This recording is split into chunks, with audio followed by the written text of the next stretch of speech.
We good? We live? We live? Right. Hey, what up, though, people? Hey, look, it's your boy go. Brandon there, a.k.a. Detroit Kool Aid, your credential Pistons reporter and writer for the network. Platte, Chris Platte of the famed Woodward Heavyweights, man. This happy. guy's been here for a long time, and one of your most chief passions has been not just Detroit Pistons, not just the fandom of it, but covering it. Yes. I'm glad that I get this season to be able to be on this desk during these Pistons games, bro, and be able to talk hoops with you. This is honestly, you talk about the dreams of watching this team. When I was a kid, watching this going to work Pistons team, and now to be here covering it on the best Detroit sports network there is. No better place for Detroit sports content, and I get to talk the Pistons. This is a home run, man. This is a 2-for-2. I'm excited, man. I got a lot to say.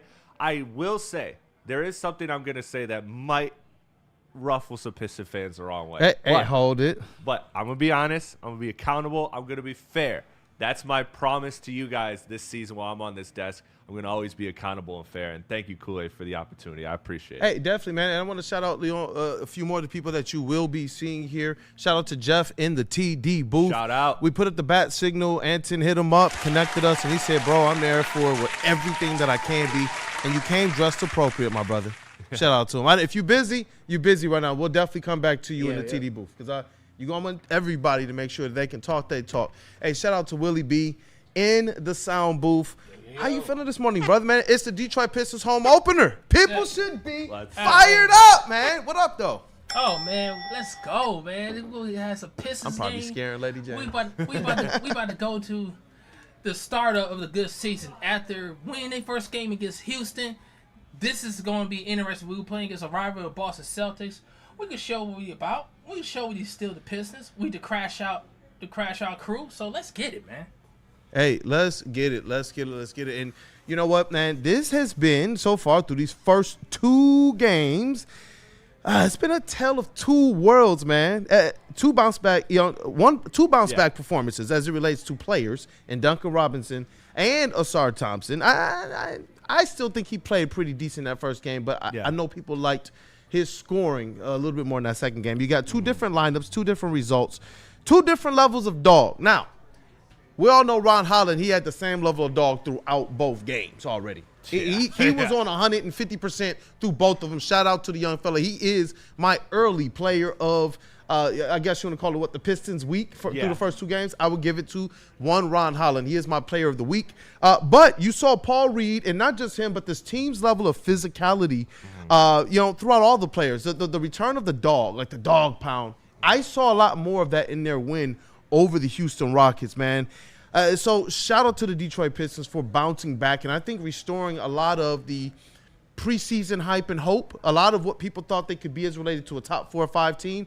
A lot of that went out the window after they dropped their first game. Shout out to the Tigers and the Lions for also doing so. But we saw the Pistons bounce back and they looked a whole lot more like the team that I think you and I are bullish on that they can be. Yeah, I think they came into this season with expectations of being one of the best teams in the Eastern Conference or fighting for that right to be named the best team in the Eastern Conference and the representative of the East. And game one, it did not look like that. It looked like the Pistons of 2 years ago where there was not a lot of spacing around Cade. There was a lot of just stagnation. There wasn't a lot of shot creation, and you missed Ivy. You missed Dennis Schroeder. You missed that other shot creator. But game two, they stepped up. They played extremely well. Ausar stepped into that role. And they're just empowering the young guys. They're giving, like you mentioned, Ron Holland, the Piston Player of the Week. I agree with that. You give him the ball, and he just rips and goes. Like they're giving him those responsibilities to get those easy transition points because the truth is, we saw it last year. This team is not the best offensive team in the NBA. They're just not from a skill perspective. But they have so much athlete. They have so many athletes that they can make plays. They should be able to take advantage of these gimme buckets and just push even off of a random inbound or a miss, like anything. They can push, get some easy points in transition. You saw Ron Holland go 1-on-2 in transition and score. Like this team is gonna get points the easy way, and that is essential for them because when it does get to half court, it does get a little stagnant without Cade. And if your guys like Duncan Robinson, who you saw in game one, aren't hitting. So I loved it. It was a great bounce back. An incredibly tough team in Houston with their size and not an easy team to deal with. No, a team that some people believe is and you can't blame anybody for thinking this, is ahead of the Pistons right now as it relates to not just development, not just their young players, but even going out there now and getting that star. I think that they got the right kind of aging star vet in Kevin Durant to try and mix with what they have, and they were able to, utilize or flip some of their young drafted talent to this point to make that happen. But this is a squad that a lot of people on a night-by-night basis would probably say across the national landscape, oh, yeah, the Rockets are better than the Pistons. Right. So that, to me, early on in the season, it's not just one of those gut-check wins early on where a lot of people say, oh, man, if they lose the home opener, then they could go 0 for 5 to start the season. This is some of the rhetoric that I was starting to see bounce around. Now, all of a sudden, they win, and it's almost just like the Detroit Lions. Now, obviously, we know the Lions are a team that they have Super Bowl expectations. Right. But the Pistons are a team that put themselves firmly on the map last year, and they said that their own expectation is to go out there and host a playoff game. That's top 4 in the East. Yep. That type of team means you battle with these types of squads that you see on the first 5 games. Some of them you might lose, but there shouldn't be the prevailing thought that this squad could go 0-5 through the first 5 games of the season if we're talking about this guy being already top 7 in MVP voting last year, and we're talking about him being top 5 this year.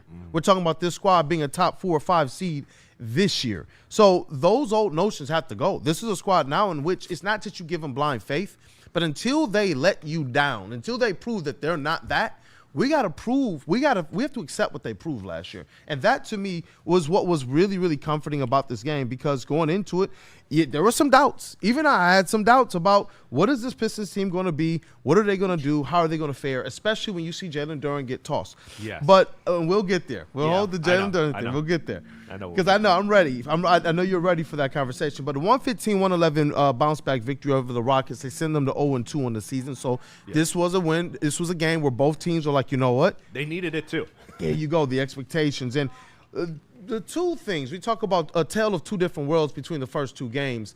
Duncan Robinson in the first one, when we said this on the first stream, his performance didn't necessarily concern me because he's a low-volume shooter. He's either going to hit or he's either not. And you look at his box scores, and I started looking at things, and I realized, okay, he's an 0 for 5er or a 5 for 8er. That's just what Duncan Robinson does. And after going like 1 of 8 in the first game, he does bounce back to go, 5 of 9 in this game, 4 of 8 from behind the arc. That's what you're going to get with a Duncan Robinson. Now, some of the things we were probably sold as it relates to how versatile he could be defensively and offensively might have been a little oversold. But it's just the second and third game of the season. So it's like, you wait to see it, because the stats and the numbers state that over the course of his career, he's become a much better facilitator, playing off of the offense that he's able to generate. Well, I'll push back on that a little bit. I was actually impressed with Duncan in the non-shooting stuff, especially in that Houston game. Game 1, I agree. So if you want to balance it out and say, it hasn't been great, that's fair. But in game 2, I mean, look, he had a good defensive play against Kevin Durant in the first quarter. He has that willingness to move the ball. He's just a good connector. And those are the type of players you really want, especially with a guy like Cade Cunningham, where Cade Cunningham is the head of the snake. We all know this.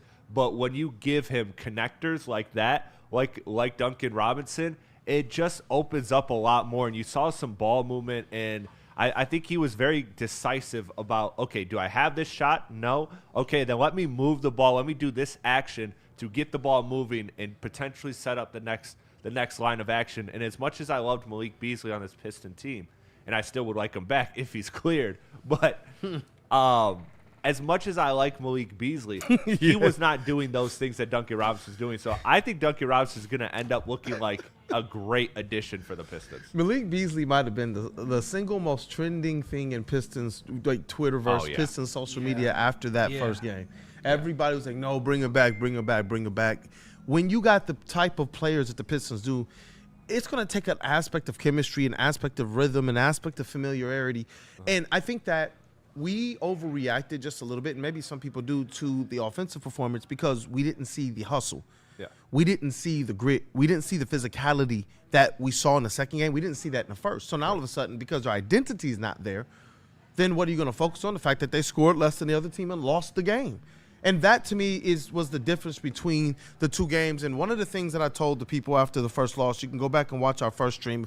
Over 14,000 you tapped in for the opener, and the watch party. One of the things I told people is I do believe that the Detroit Pistons are going to be one of those squads that find themselves routinely at that 115 points scored mark. Even after the first game, in which they only put up the 111 against the Bulls, almost a reversal, a complete reversal of the scores. They get the 115 in the next one. The Rockets get the 111. I think this is what they're going to be, and it's going to come down to, do they show up nightly in those stats as relates to rebounding from the start, hustling from the start, that physicality from the start. It can't be this huge disparity between what we see out of Ron Holland's energy and everybody else's. It can't be that. Like, is he going to be more of an Energizer Bunny than others? Sure. Absolutely. But that needs to be something as infectious and something that they look at and say, you know what? Why are we not on Dog's energy? Why are we not on that level? Why are we not going all out? The Pistons don't have time to waste. We talked about this, and they said it last year too, that at the beginning of last year, they knew that they could take advantage of the fact that most of the teams at the top of the East sleepwalk. Yeah. Most of the teams who have the expectations, they know, we got to build up our chemistry. We can get into the flow, whatever. And they stated, so we know we come out there with that dog mentality, we can catch some teams sleeping. And even though they didn't start off with the best of record, within like the first 2 weeks of the season, 2 or 3 weeks of the season, they found themselves in play and positioning to the point that we were mocking it on the show a little bit. Then we're like, wait, they're in ninth place. They're still playing, then eighth, then seventh. Then they peaked at fifth. And it was just like, all right, this is a real squad. Now you got the target on your back.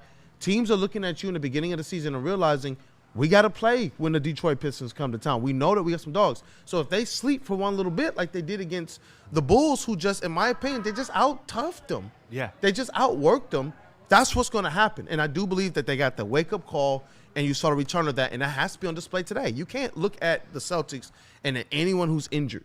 That Celtics team still has championship pedigree, championship players on it, veteran players, all-star level, star and all-NBA level players on that team. Yeah, they have still a phenomenal team. Don't get it twisted. They have a very good basketball team, and they have a very good coach that knows how to coach up players, and that is something that the Pistons are going to have to be prepared for in this game. But speaking to your point about the effort level, it's absolutely imperative that this Piston team comes into this season and is aggressive every game and does not have halves like that first half in Chicago, because truthfully, this is a team that is in an Eastern Conference that's completely wide open. And they have to know that every single game, especially last year, you talk about the 0-5 rhetoric that was happening after Jalen Duren got ejected for the Pistons. Well, they did start 0-4 last year.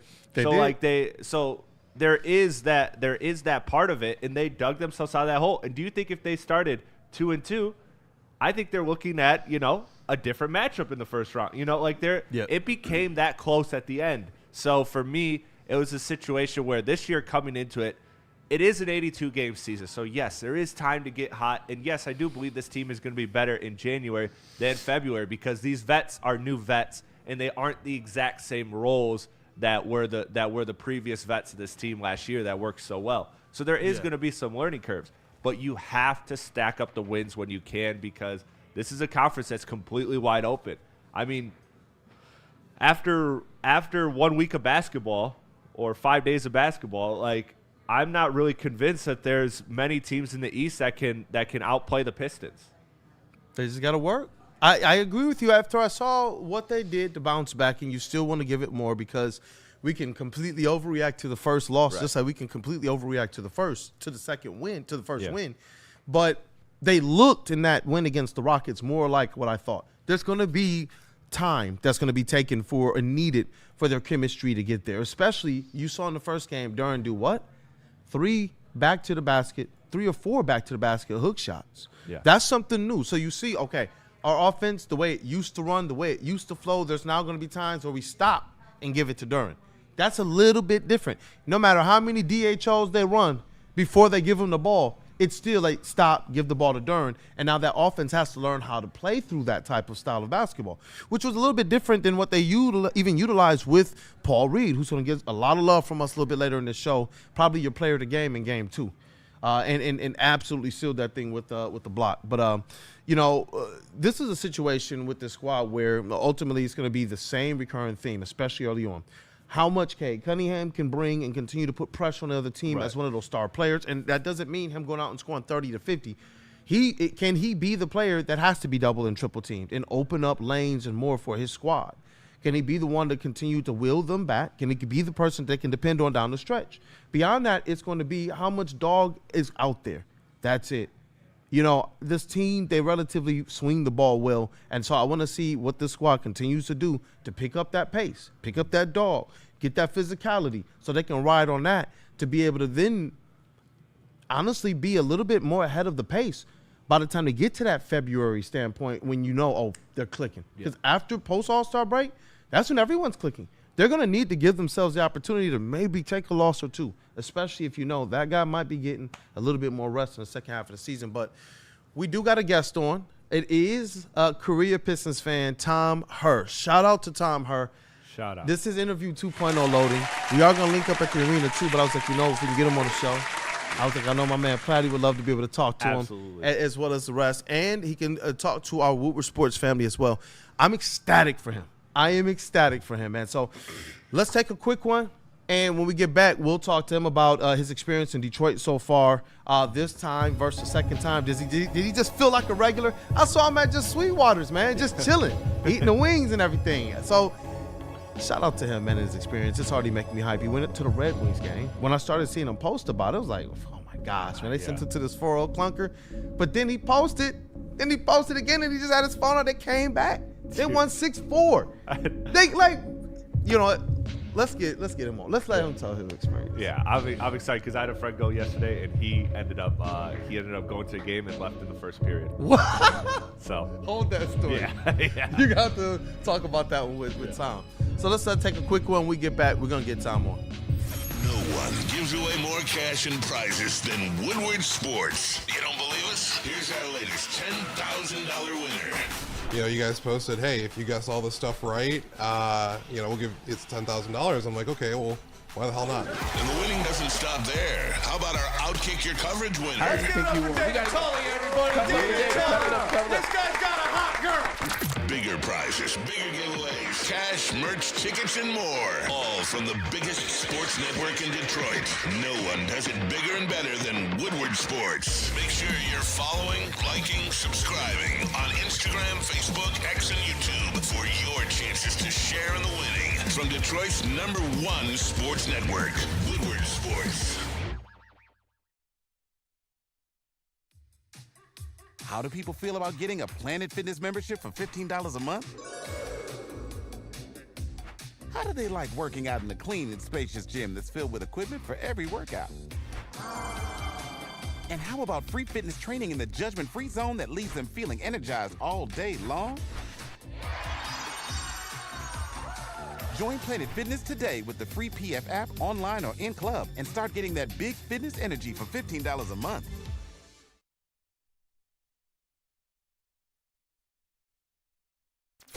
Detroit has the best sports fans in the world. That's why they deserve the best sports coverage in the world. We are the Woodward Sports Network. Hey, what up, though, people? Welcome back to the Detroit Pistons tip-off show. It is the Detroit Pistons home opener, and it has a little bit different excitement to it. Not just because it's the first game at home, but also because they had this bounce-back victory, Platte. So, shout out to the Pistons, man. It's it's festive, man. I got Kid Kool Aid in the bit. Hey, come up here real quick. Kid Kool Aid and Junior Kool Aid real quick. Just real quick. How you guys feeling today? I'm feeling pumped for the game. I saw the probability. People voted 60% Pistons are winning. Oh, he's on it already. He's on it already. You guys excited? Yeah. Hey, who's going to be the MVP today? I want to see Ron Holland do this. Think it's going to be Ron Holland again? Yes, yeah. Dope. Hey, well, shout out to them, man. It was, they going to dad to work day. For whatever reason, they chose today, a Sunday. So they get to come to the show, and then we're going to go over to LCA and have some fun. Shout out to you guys. Hey, you want to say something too? Junior Kool Aid? Yeah. Say what up, though, to the people. What up, though? Hey, well, you know what? Let's get to, another guest that even they're waiting to see. Hey, you going to go follow Kid Kool Aid? And that is one Korea Pistons fan, Mr. Tom Herr. And I remember his first time here. It was a situation where he flew into town. This was all on him. And a lot of people, within this Pistons world, this Pistons, social media community tried to help him get some notoriety. And this time around, I don't think he needs any of our help. Shout out to Korea Pistons fan on X. What up, though, Tom? What up, though? Hey! What up, though? Brother, I don't think there's been anybody who's put on for Detroit more than you have in the last 24 hours, man. Just tell me, what has been the experience for you over the last 24 to 48 hours? First of all, it's been amazing. Everyone's been so nice to me. Detroit's a very beautiful city. I've been having so much fun touring around, riding a helicopter, having great food here and there. It's just a great city, and I love Detroit. Now look, you can't be as modest as you were the first time, because I'm checking socials and I usually tap in with you. We stay connected, man. I call you brother, you call me brother, amongst other things. And I'm seeing you though as a celebrity now. I'm seeing your picture show up on other people's pages now. I'm seeing other people like, I ran into a Korea Pistons fan all over the place. Can you just talk about what it means to be embraced by Detroit Pistons fans, by the city of Detroit and this great state of Michigan? It means everything. Everyone's been so great and so nice to me. They accept me as a Detroiter. They've been telling me that I have to get buffs and all that. And they've been saying, what up, though? They asked for pictures, which was kind of weird at first, but I really appreciate everyone. I think it's how it got to everyone. Seeing me, a foreign fan, embrace the city of Detroit, and it's been great. I just love it here. And thank you to everyone. And we're gonna have this W today. I love it. I love that. So when you moving here, man? I really want to though. Because look, man, shout out to, it's a beautiful community here, man. It's an awesome community, talented. Our international supporters as it relates to yourself. The Pistons, Jack Kelly, and then a lot of our locals like Sean Murphy from Half Court. And I can name a whole ton of them, man. What's a Cooper Hill? It's an army out here, man. It's an army. So it's awesome to see you getting the support and to see the community just as happy as you are, man, because you've been everywhere all over the city. I've seen them. Did you get over to Belle Isle yet? Yeah, to the island? I've been there yesterday, yeah. First thing in the morning. He's like, come on, bro, I'm a Detroiter. But you got to tell me this, man, before I pass it over to Chris real quick. You got to tell me this. How were the Sweetwater wings? They were the best wings ever. I was there. When I took them, it was crazy. So I ordered 8 wings at first. I had another 4. Another 4. Shout out, man. What's been some of the favorite Detroit foods that you've experienced? In this visit this visit so far off the Sweetwater wings and the Mexican town, it's been awesome. I've been to a bakery and I had some chicken wings, chicken tenders. And I'm also gonna go to American Coney Island with Lafayette. I'm also so excited to go back to Buddy's Pizza and shout out I to want to Buddy's, try our sponsor. different. Yep. Yeah, I was supposed to go today, but I'll try to go maybe tomorrow or within the week. It's gonna be awesome. You know what? There's something I'm sure we can do for you as it relates to Buddy's Pizza. I definitely we got you. We can make that plug happen. We got you. But you've gotten some good food, Appreciate but you.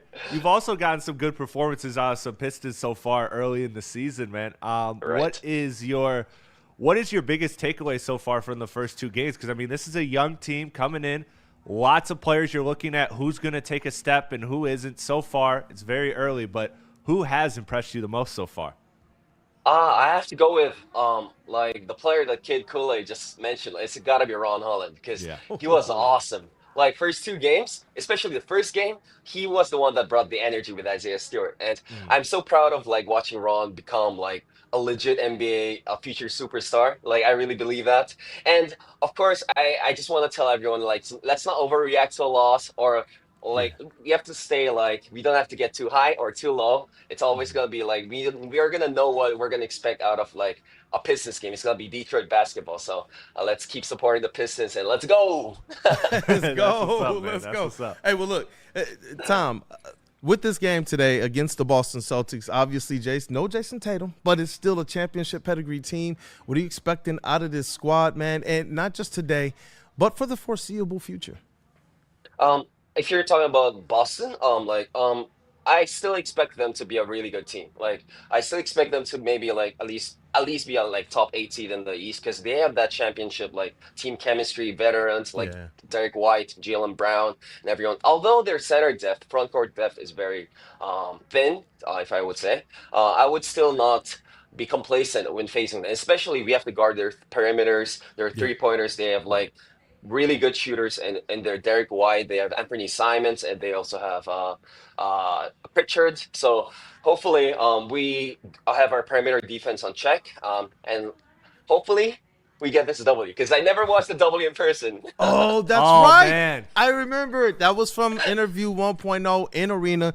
We'll definitely get another in arena one, but I remember that one, and I'm glad to see just how much you're taking care of this time around. I am so glad.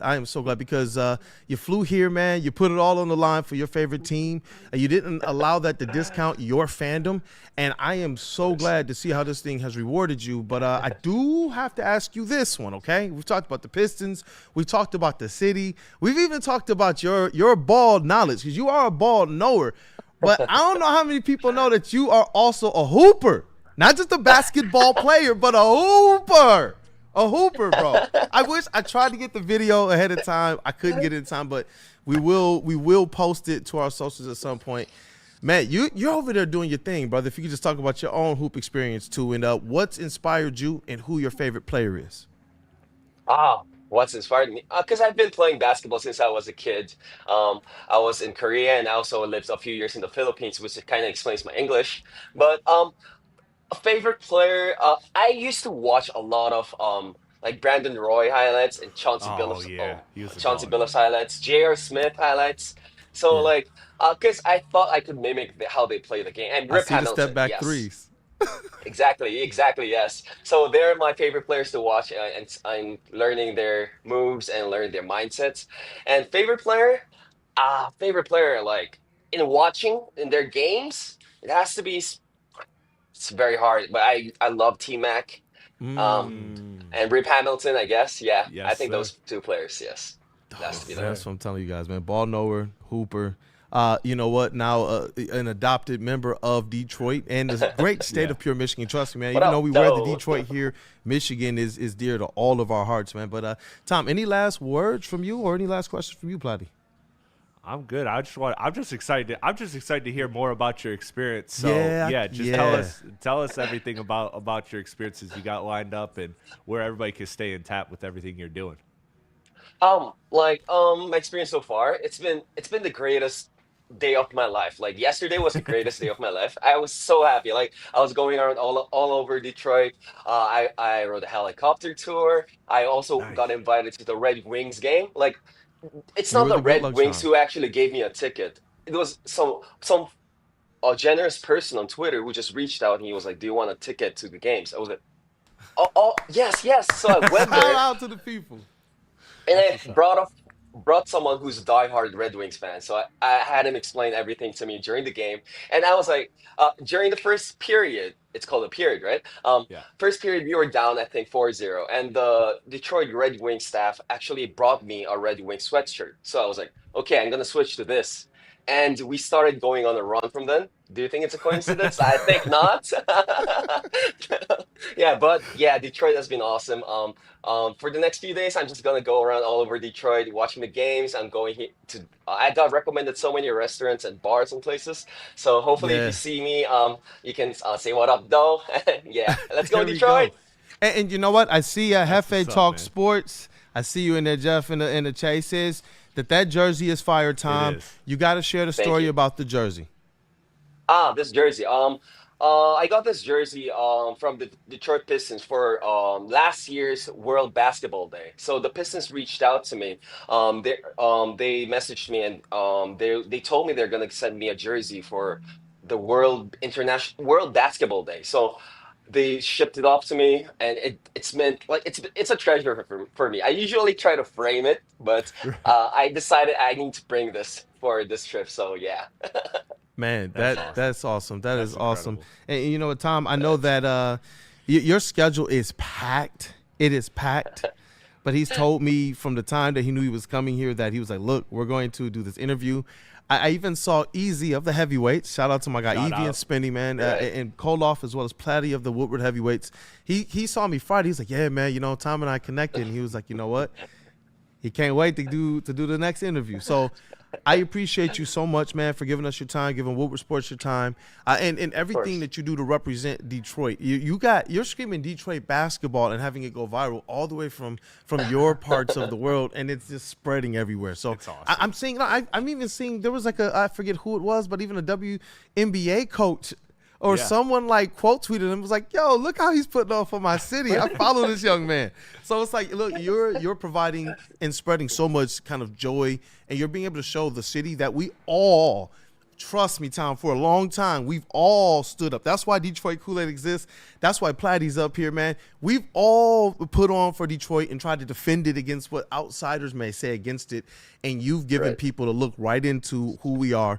And it's awesome to see as well that the people have picked you up and are looking out for your experiences while you are here. So I'm happy for you, brother. You deserve everything and more, and I'm hoping that this experience gets even better from here. Thank you so much, Brandon. And I really appreciate you because in my first trip, you actually reached out and asked me to do an interview, and that's meant the world. Like, it was starting all from there. Like, I don't know. Like, I appreciate you, Brandon, and thank you for having me up here again. Appreciate you always. Hey, you know what? You guys go ahead and follow him at Korea Pistons Fan. That's on all social platforms. Yep. All right, make sure you go ahead and you tap in with him. Continue to follow his experience. Continue to support his journey.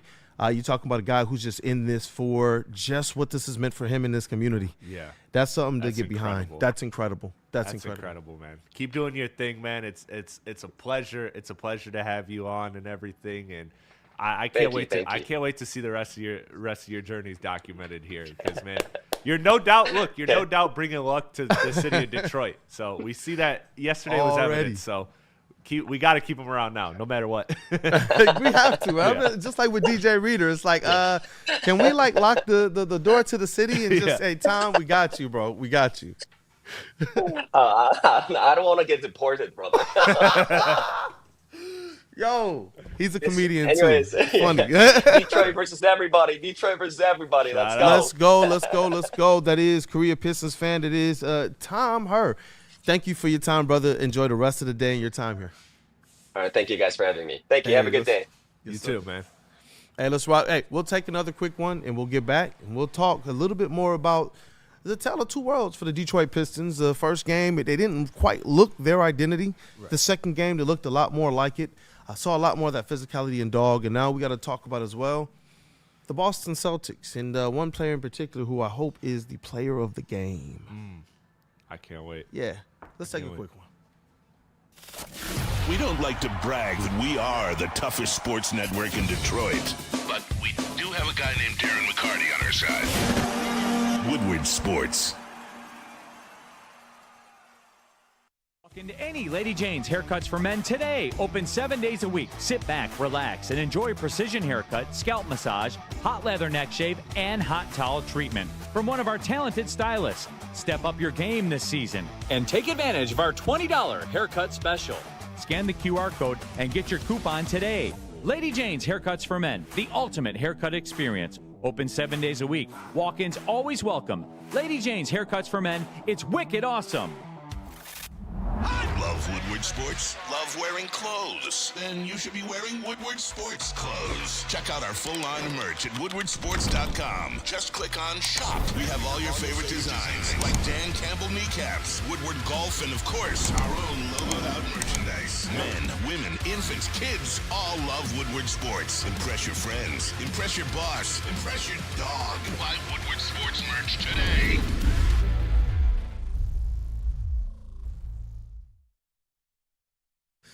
Welcome back to the Detroit Pistons tip-off show on Woodward Sports, man, presented by Woodward Pistons. We got my man Platte up here of the heavyweights. It's your boy Brandon, a.k.a. Detroit Kool Aid, your credential Pistons reporter and writer for the network. And also, shout out to the Braylon Network show with Matt Shepard, 2 to 4, Monday through Friday. Got TD on there. So it's Technical Director Supremo right here. Yeah. And we got Jeff in the TD booth. I know you haven't been able to be on camera yet. Are you ready? And he was over to getting himself all made up and beautified and everything. And I think he's ready for his appearance. What up, though, brother? What's up? What's up? What's up? You know, it's a beautiful day, you know. Sunday, no Lions. So we got all of our focus on the Pistons. And I'm excited. I mean, from what I've seen these past, you know, really, you got 2 quarters and then that full game against Houston. So they've really been, I can see what they want to do, especially on the defensive side of the court and just wreaking havoc. And, I mean, during that Houston game, you've seen a lot of calls that didn't go their way, calls that were, it's like, come on, you're playing against a lineup that's 7 foot. I mean, you got to be physical with them. So, I mean, I feel like the refs didn't help them in that aspect. But this team defensively that's going to be primarily where, you know, they hang their hat on, especially for right now, because we don't see a clear number 2 alongside Cade Cunningham. And we don't have that true number 2 scoring option that's going to be there consistently, you know, every game alongside Cade. So moving forward, you know, this team is going to really have to hang their hat on their defensive, you know, prowess, you know, creating turnovers and then getting those turnovers up the court for easy layups, easy shots in transition, easy dunks. Those are going to be what the Pistons, you know, hang their hat on. That was part of their offensive, you know, recipe last year. They were one of the best teams in the NBA at transition offense. They were one of the best teams in the NBA at turning defense to offense. Right. They were one of the best teams in the NBA at pace. They were one of the best teams in the NBA at pick and roll. They were the best team in the NBA at lob connection. And so these are the things that we've come to know them by and making the offense more easy on them because, let's be for real, your assessment on what their offense is this year is exactly what it was last year. But the reality is they took advantage of a lot of things that Jeff is talking about, a lot of things that we were like, where is this at in the first game? The one thing we knew about Beasley before we knew he was going to be a flamethrower was he was diving into the seats for the loose ball. And I was like, you know what? Okay, cool. And we were waiting for him to really get hot because it was Tim Hardaway Jr. Who actually was the like, oh, no one's hitting? Okay. It was really him and Ivy to start the season. And then Beasley really got caught fire later, but it was that hustle. It was that, oh, yeah, it's that Detroit grit. You know, he got ties to here. It started getting there, and that was what was just missing, man. Seeing them be able to get back to that when they were making their runs to come back in the first game against the Bulls, and you can only come back so many times because the Bulls are one of those teams that are coached by Billy Donovan. They're coached by a former college coach. They're coached by and they're a squad that when you look at the makeup of them, they just don't quit. They just don't stop. They just keep pressing and pressing and pressing and pressing and pressing. So it's like that's a squad who, if you're talking about taking any plays off, they're going to catch you. But you know who I want to go back to Jeff's point about the second score. And you brought up how Malik Beasley came on. Well, you know who else came on with the Jaden Ivey injury? Talk to me. Tobias Harris. Ooh, and, you know, he is averaging 9.5 per game right now. He got 9 points in the first game, 10 in the second. So in 20 games, he'll be averaging 30 points a game. But for now, you know, he is somebody that you have to step up. And I have to look to him in this matchup against Boston because, Kool Aid, you know ball, so I can't ask you this question. But I could ask the chat, man, name me 3 front court players for the Boston Celtics this game. Tobias Harris should be available to take advantage of Chris Boucher. So, like, I say think that one more time. I think that is say that one more time, bro. Tobias Harris should be able to take care of Chris Boucher. He should be able to do that. Non-negotiable. He should be able to get 16 to 18 very, very easily and efficiently right now. And so, to me, I'm looking at him to step up and be another scorer. But yes, ultimately, you don't have a second like true scorer in Detroit. And you kind of saw that in the Houston game, right? Like with the Duren ejection thing, which I know we'll get to. But part of that was like you saw B-Ball Paul step up. And that is kind of the nature of this team. This team has taken on the identity of like, hey, every night it's somebody. We don't know who, but it's somebody.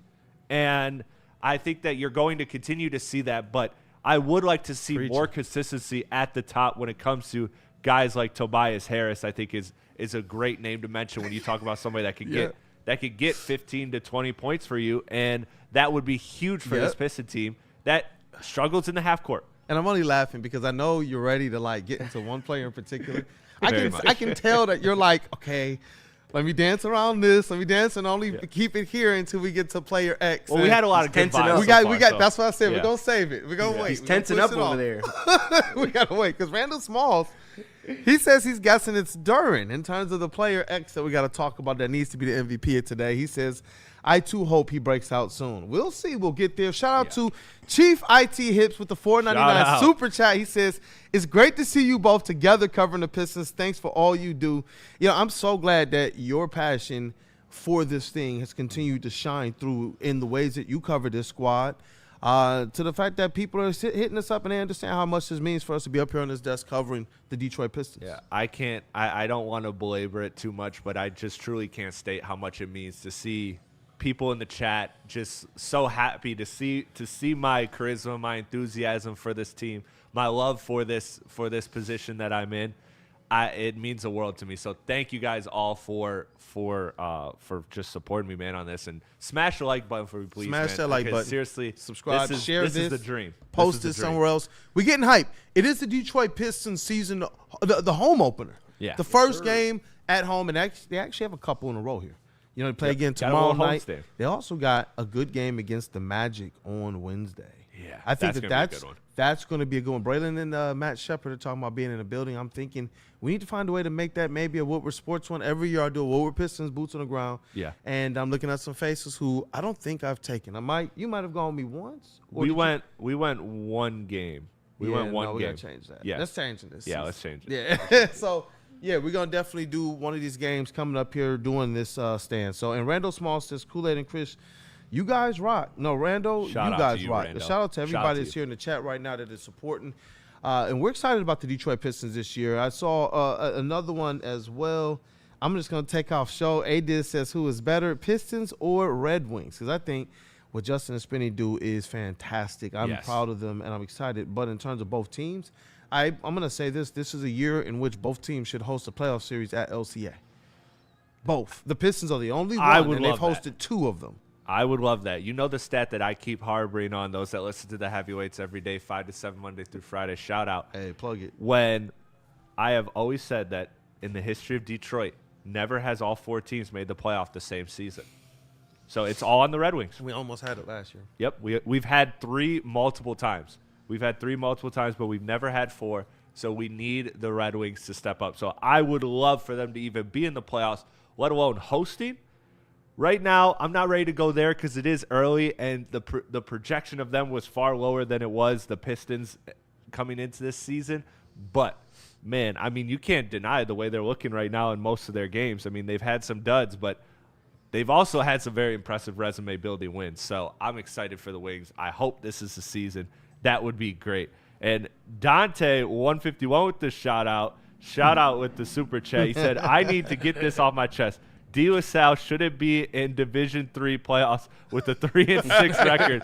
What are we doing anymore? The point system sucks. Get it off your chest, Dante. You know what, Dante?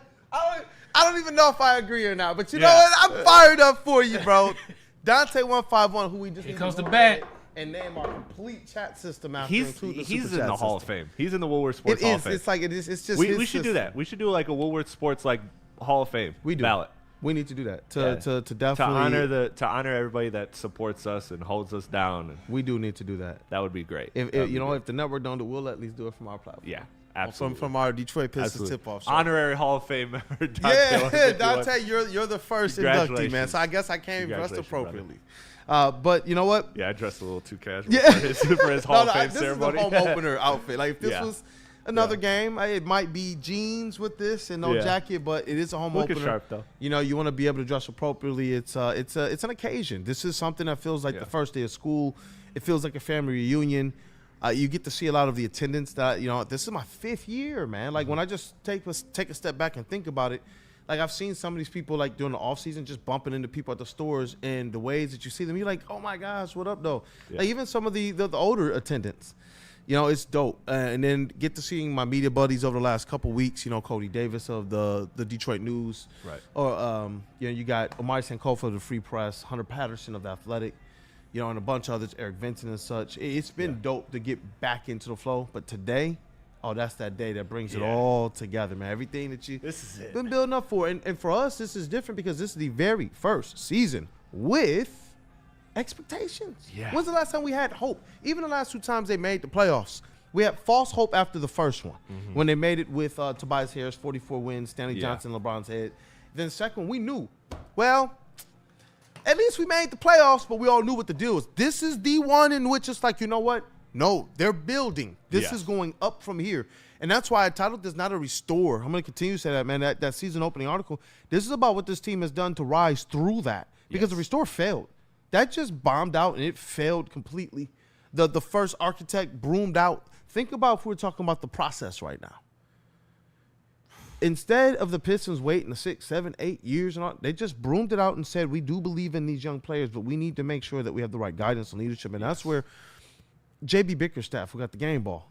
Yeah. That's where a guy like him, in terms of that leadership, in terms of being able to help these players understand, that's where I'm looking right at him, because his imprint was all over that second game. No Karis LeVert in this one, so different lineup.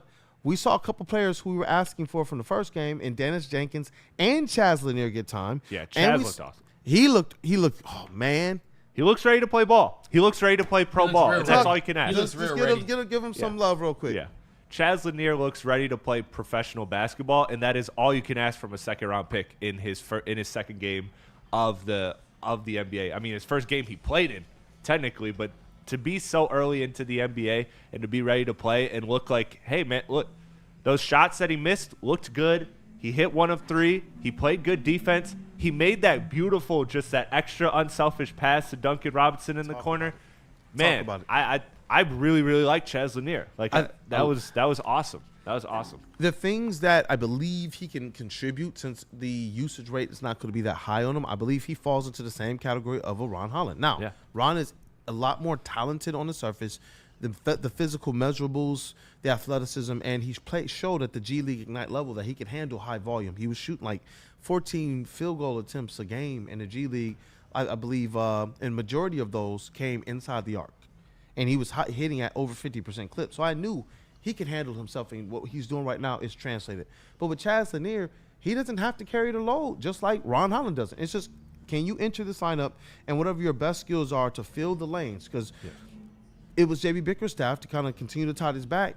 It was him who told these players, you could be superstars in your own lane. We don't give a frick about what the people out there do, but I promise you, he told them, Detroit will know. Yes. Detroit will see. Detroit will say, bro, we see him doing this. Bro, we still talk about Junkyard Dog to this day for stuff like that. Yeah. Jason Maxill still gets talked about because of stuff like that. What up, though, Willie B? What's happening? JYD, that's what he said. Yeah, JYD.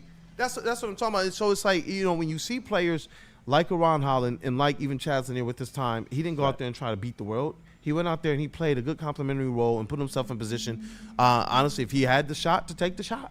And that's what you want to see. Swing the ball appropriately, hit the open players, don't be a liability on defense, especially with where his draft slot was and what the expectations of what some people might think. I think he's ready, man. I think he's ready to contribute on a regular basis. And shout out to them getting Dennis Jenkins a little bit of time too. But you know, it was cool to see a different lineup. Some of it was them being forced into it. But what did you get? You got more of the all grit guys. You got more of the guys who they know. I have to take every one of these seconds and use them to the best of my ability to prove to the Pistons and the rest of the NBA that I can play. And that's where I think he kind of got that spur out of them. And I think it might be kind of appropriate now because we're talking about something that I wish we already had a tale of two of, and we don't. So far with Jalen Duren, we have 2 disappointing games.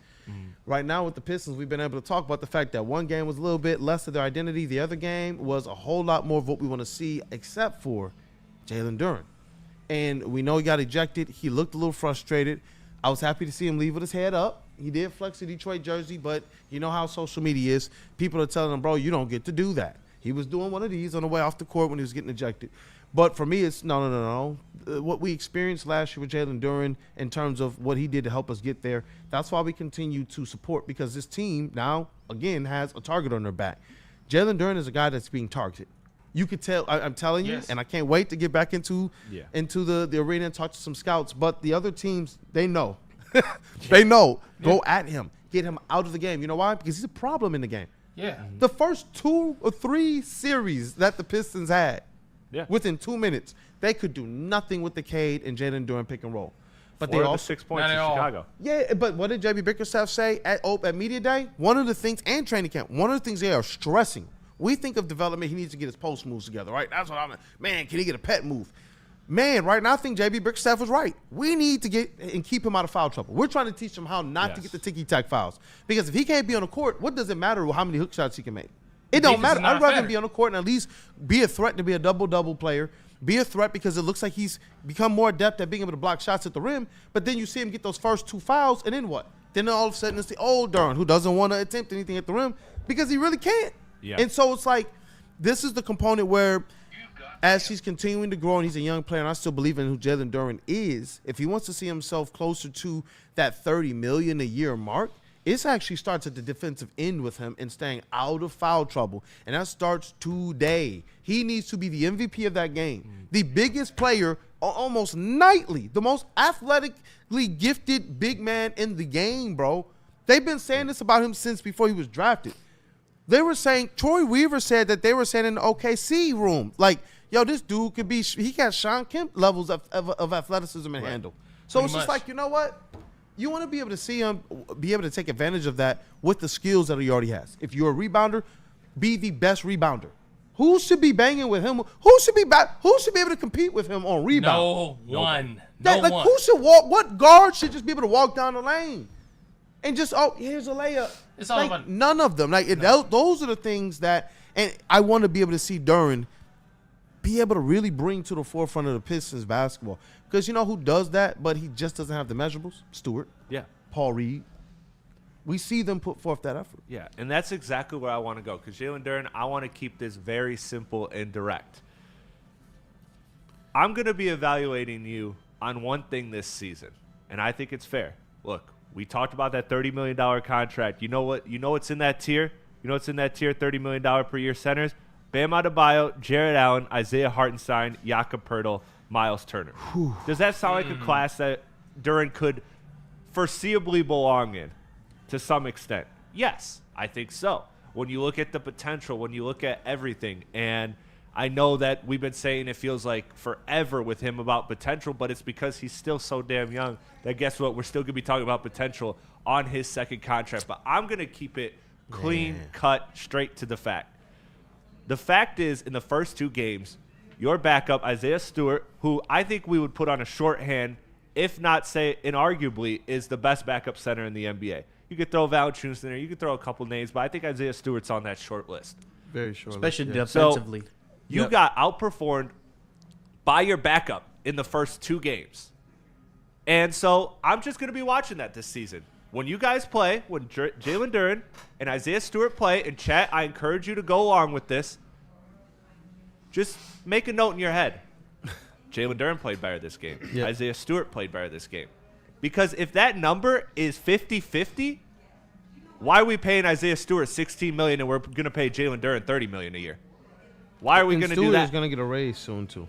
He will get a raise. 4 years is almost up after after next season. Next but season. I'm just saying, like, we're not going to – what's going to be this disparaging difference between them in terms of their pay when you're getting outperformed 50% of the time?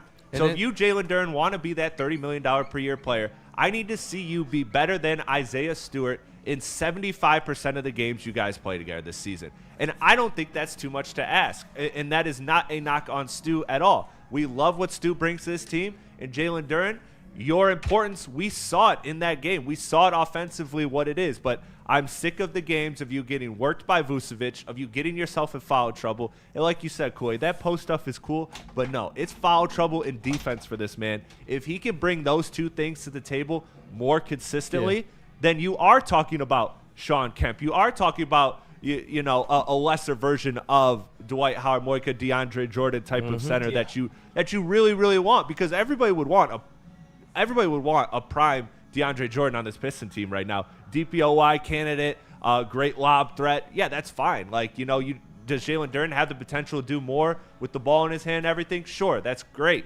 and we'd love to see that. But if you could just even be a defensive stalwart and a rim runner, that is good enough to justify that $30 million per year contract. That puts you with Jared Allen. So that's all I'm seeing. Stay on the court. Am I being unfair, Kool Aid? No, you're not being unfair. No. I see Aaron in the chat says Duren's defense was good before the ejection, but that's the thing. That's the whole component of it.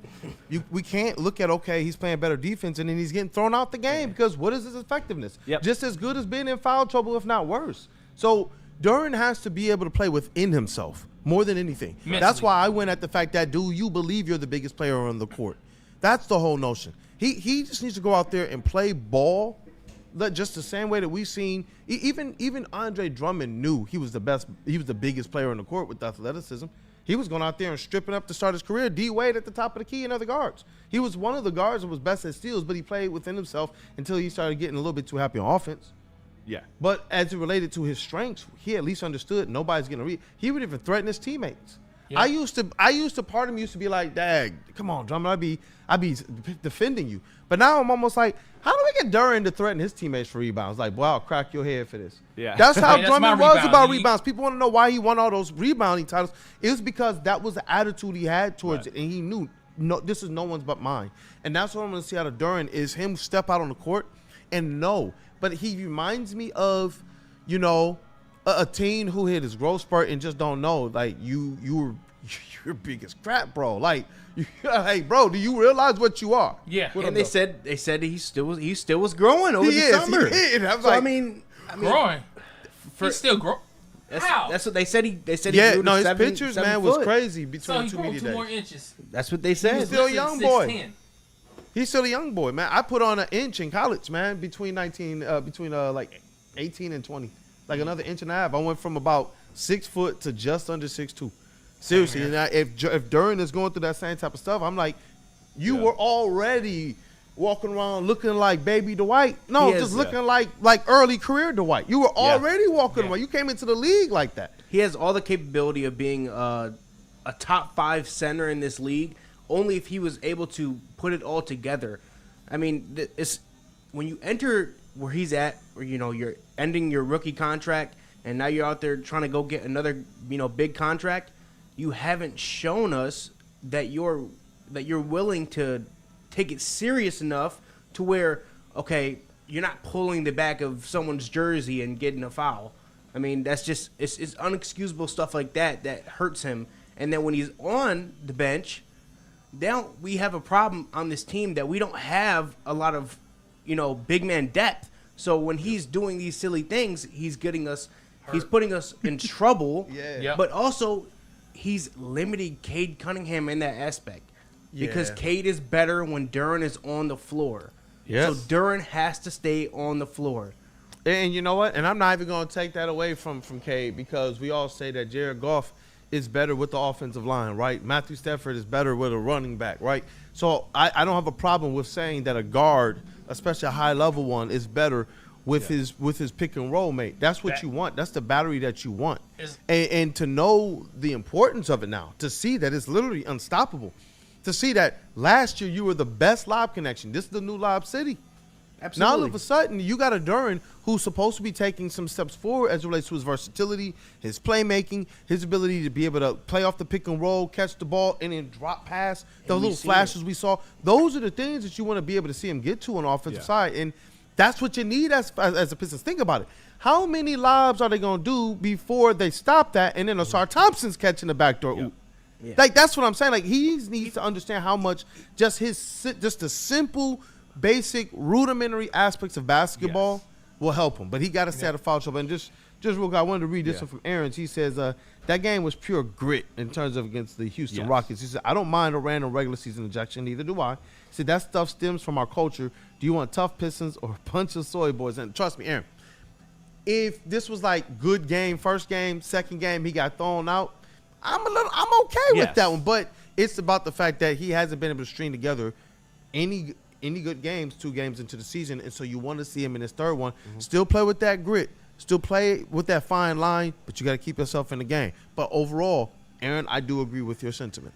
Yeah, I agree wholeheartedly with that. And, this is just a statement what I said is not meant to be an overreaction. It's just a simple analysis of this season and of the state that the Pistons are in, because the Pistons are due to pay this man.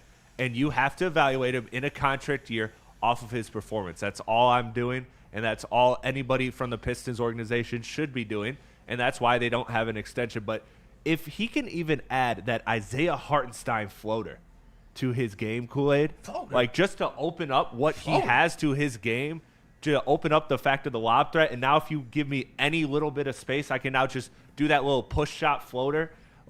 Then you are talking a great offensive weapon. He doesn't need much to get better offensively, Jalen Duren. It's just about the defense and the foul trouble and just the overall focus. I agree think on with you. defense. I think we saw the flashes. And the first 2 times he took the hook shot in the post, we said what? He rushed it.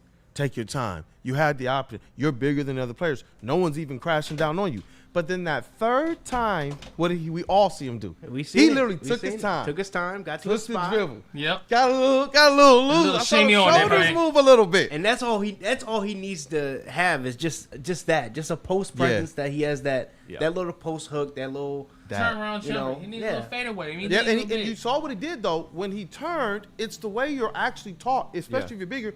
You turn and you lean over them. No, you don't give them an opportunity to just go straight up and get a clean block. Yeah. You turn, and that last one, he kind of right over top of the defender, and it dropped right in. Just like that, Willie B is showing them what it is. And we always go to them when we need the demonstrations. Show them the backhand, the type of backhand, like energy, backhand smack type energy Duren's going to have today. He needs all that. He needs all that. He needs all that. A karate chop? No, man, all he needs is a jump hook. Get that elbow and stick it with the jump hook. Flick it, and guess what? This is all that. Oh, you want to get that?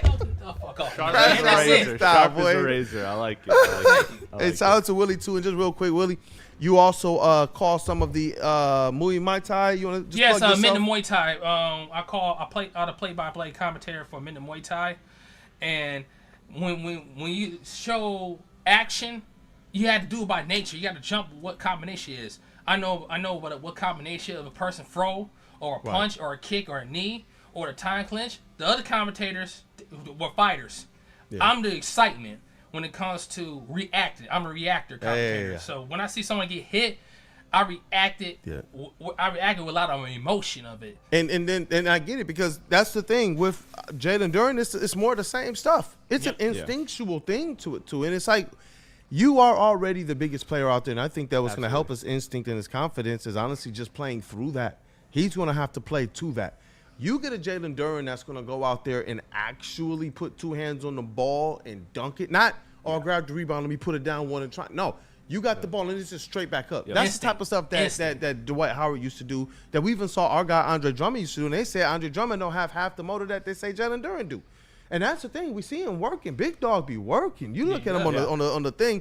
You remember when they first added like sweat to like the next gen graphics, and it was like a whole lot. That's Jalen Duren, and it's like, okay, I see you, big dog. You out there working, but you want to see him go out there with that notion where you're trying to tear the rim off. Because I see him sometimes. You'll see him get frustrated, and then all of a sudden it's just, and it's just like, it's like that. It's like my man that meme. It's like that's where is that at every time? Do you not realize no one who's stopping that? Yeah. Like that's where I'm at. Like, bro, you're picking up grown men with your bicep on the way to the rim. Yeah. But only when he's like Hulk activated. Yeah. That's the component of it that I'm hoping, the Pistons and Jalen Duren are able to go and put it all together. Because I get this. When you're learning the game and you're learning new things and they're trying to help your instincts, that's sometimes when you start thinking too much about your training rather than just going out there and just reacting. Yeah, I agree. Like Willie B was talking about. Wholeheartedly, man. And look, I think preaching too. And I think Duren can live up to the expectations of a $30 million per year center. I truly think that market value can be achievable. It just has to be the consistency that we outlined. And once he does, the Pistons are in great shape, because I think he is probably one of the biggest X factors for the Pistons this season in terms of reaching their goals, which, like I said, could be representing the Eastern Conference. And that is a doable goal, and the only way to achieve that is for guys like Jalen Duren to take a step. We've seen Ausar taking a step. We've seen Ron Holland taking a step, it looks like. So let's just see what Jalen Duren can do this season. And I'm excited, man. I'm excited to see what the big fella can do. I'm very excited to see what he can do. And I know he's going to bounce back this season. He's done a lot of hard work over the season. We know that his connection with Cade Cunningham is lethal and already better than last year. They came right in, and you already saw what they wanted to do this season. So it's just going to be a matter of now, going back to fight man Willie B over there, crash out Willie B style. And now it's about how you learn to parry, how you learn to step, how you learn to stay on your strong foot, even when they're trying to turn you. Because that's what teams are doing. They're no longer just showing up and saying, oh, we don't even have to go through our playbook. We don't even have to go through a special game plan. Our scouting report is like 3 sentences long for this team. Like, now it's like, okay, Cade Cunningham is on the MVP ballot. He was tied for 7th last year, All-Star, first All-NBA appearance, and he added $40 million onto his contract. Yeah. Now you're in everyone's – and we saw it. We told it, all you guys, what it's going to be. Every game, understand this, he's going to be defended in ways that even Chauncey Billups wasn't. Well, maybe the way Chauncey Billups is being defended now. Yeah. Two defenders, always a third, and shout out Ben Johnson. In the hedge. Shout out Ben Johnson. Yeah, like, he's getting defended now like shout out Ben Johnson. He's getting defended now like OG Calvin Johnson against the Bengals. Yeah.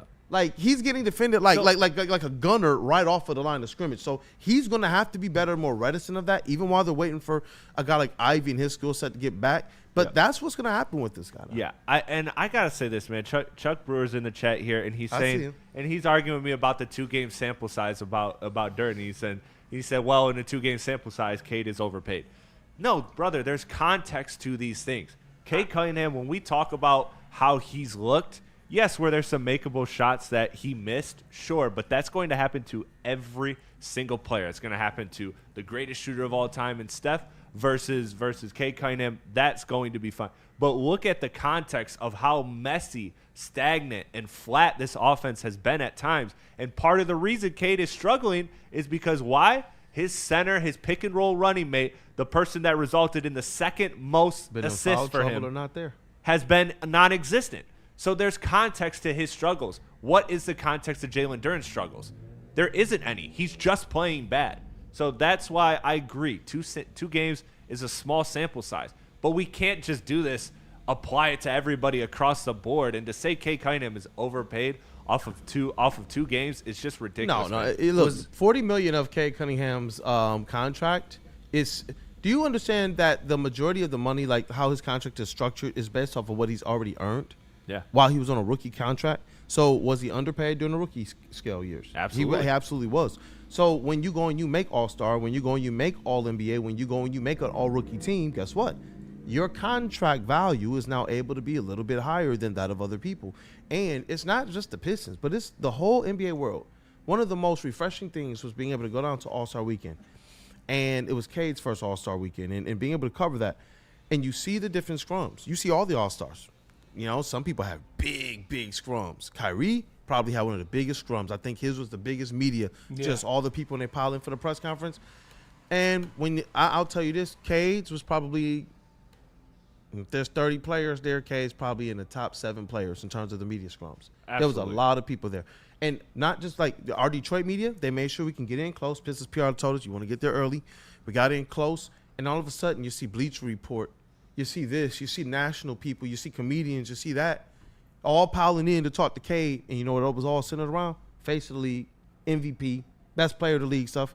What do you think you can represent as an American-born player? Yep. These are the things that they're talking about. I'm sitting there like, I didn't cover any of these questions. Like, whoa! What up, though? You brought up, face of the league and, being American-born player.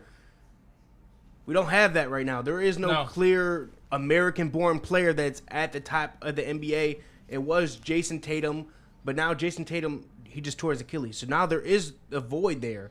So now who is going to be that American-born player to challenge SGA and Jokic for the best player in the league. What's up with Jaylen Brown? He's still there. He's still activated. And you got American ball players like Anthony Davis still around. Now the rookie Cooper Flag shows some potential. So it's a lot of American basketball players in the NBA that could take over that manosphere. Jason Tatum towards Achilles, and your point guard y'all can't stand, Tyrese Hasburg, still out there. Still American ball players are still one at the top of the year. I tell you this, Anthony Edwards, his media scrum is huge. Yes, very big. His was definitely larger than the media scrum with Cade's, but still Cade's was comparable. But Jaylen Brown's though. But let me ask you a question. Yeah, let's go next subject. His wasn't so. Can Anthony Edwards be a face of the league due to off the court? A lot of the off court things that he has going on. That's why nobody mentioned him. I think it's as Cade, face man. of the league. I think it's Cade, but he has to take that bull by the horns. He does. Even though we can see his effectiveness throughout the entire game, we also know that face of the league comes with some gaudy stats, which he was able to put up last year. But you want to see him improve upon that and become a little bit more efficient with that, and because that's what's going to spur the Pistons on to winning. His contributions to it. Obviously, we know there's other components to their identity, but who he is, he's going to have to continue now because what much more? It's almost like, well, how much more can I improve? Almost like the Kanye thing with the commercial recipes. Kanye. Kobe. With him, his stats are already so gaudy. Only he and Nikola Jokic. So then you look at other things like efficiency, 3-point shooting, and turnover numbers. Can he continue to bring that turnover rate down and turn that assist rate up? Things like that. What are you in the last 5 minutes of the game? Because that's something that a lot of people, he'll have a good game all game, and you'll even see fans who say, oh, what he's going to be when we need him most. Like as if we would even have the opportunity if he wasn't who he was all game long. But still, heavy is the head that wears the crown. And this is how these people are judged when you're talking about face of the NBA. Yep. When you're talking about MVP considerations, when you're talking about, we want to start talking about championships. These are things I heard at Media Day. Yeah. These are things we all heard. So when you're talking that, then yes, it goes beyond the fact that we know he's putting forth maximum effort, and now you have to continue to have maximum output. That's what is a maximum production. I still think, though, Anthony Edwards is the face of the NBA, at least from the American perspective right now. I think that this off-the-court stuff, I mean, look, is it anything that is uncharacteristic of celebrities? No. Of high-profile American athletes? No. So, I'm looking at Anthony Edwards, man, as he is, but it doesn't look good right now, the best American hooper. And I have to see Cade Cunningham reach that level, and I think Cade Cunningham can. I think Cade Cunningham absolutely can, and I think he has a very good chance to do it. But right now, Anthony Edwards, he has playoff success. He has 2 Western Conference Finals. Cade has some mountains to climb before he gets to where Anthony Edwards is. Although if you look at their stats in a vacuum, I had a fantasy draft, and I was happy as hell that somebody took Anthony Edwards before Cade, and Cade fell to me. Because why? Cade gets assists. Yep. Cade gets rebounds. He doesn't shoot as great as Ant, but he gets damn near the same amount of points as Ant. So, I get it. The stats are already there for Cade Cunningham, but we have to see the team's success. We see that Kool Aid. There's nothing more important in basketball narratives than team success. I mean, we saw how criticized Allen Iverson was. We saw how criticized LeBron James. All these players, all these greats, all these all-time greats, they get measured off of their team's success. And so right now it is Ant. It is Ant for America right now, but that's not saying that Cade can't even take that crown this season even. And that's all we wanted. That's all we want to hear and see is say that Cade can be that guy. Yeah. He can take over that mantle. I agree. Because there's nothing stopping him. I mean, when you look at the Houston game, I know someone in the chat, I think it was Aaron brought it up earlier, you want to see, Cade get to the foul line like Brunson and like SGA. Well, they're not calling those calls. They're not giving Cade those calls. So he can't get to the line such as that. So when he has, 20, 23 points, almost 25 points, but yet he probably should have went to the line probably 6 more times. I mean, now you're looking at a different picture in that points per game aspect or how much he gets to the line. for right now. And when you look at the Houston game, how are they guarding him? Throwing 3 bodies at him in one and single. still only got 5 free throw attempts, bro, for as a superstar. As the league is asking you, are you the face of the league? The league is just blowing all your fluff to start the season. Give him anything. And then the games start, and they told us, well, win first, make the playoffs, become an All-NBA player, not just an All-Star. Yeah, then you will get the respect-worthy calls, and it's still not there, and that's the thing. We've always known this. The only way you're going to get it is out the dirt here. That's just the way it goes. Even the Lions, they've gone from a squad, and we talk about this, who it used to be rightful. Yes, the league would even give us the apology letters, and that used to be the reason why we didn't win. But now it's not. Yeah. Even though they still screw us over. Now they're overcoming it. Yeah, and that's because where they don't respect our Cade, city. if he wants to be that guy, here, maybe if he was in L.A., maybe if he was in another place where they want to see the league those teams do something fantastical for those fan bases, maybe it's a little bit different. But here, and the type of guy I've come to know him to be, and his family, shout out Ashton the trainer, and shout out Cannon, his brother, and the others of the family that I've met, and Coach Jay, and Ron Holland, they're kind of all in this, shout out to them guys. Same town. All of them. It's something different. Like they just want it. They want it the way that they know. I've gone out there and I've took this dirt, and I'm the reason why this thing grew from the soil. That's what I like about him. And I do believe that takes some maturation. Like, think about it. He's by his second contract, and he's already All-NBA. He got All-NBA on his rookie contract. When's the last time we had that? We haven't. That's what I'm talking about. So we have the expectations and the attention and the know-how. You're walking in, and it's no longer just his rookie year. He was walking in like top 5 player in the NBA in clutch time scoring. After that, it was like, oh, hell no. Why were we double teaming him? Like KD even said it after the rookie year. He said he ain't going to be getting these types of looks. He was like, remember, when they went toe for toe, they ultimately lost, the Pistons did, but he was like, that Cade, boy. KD has been one of Cade's biggest fans, especially around the league as players.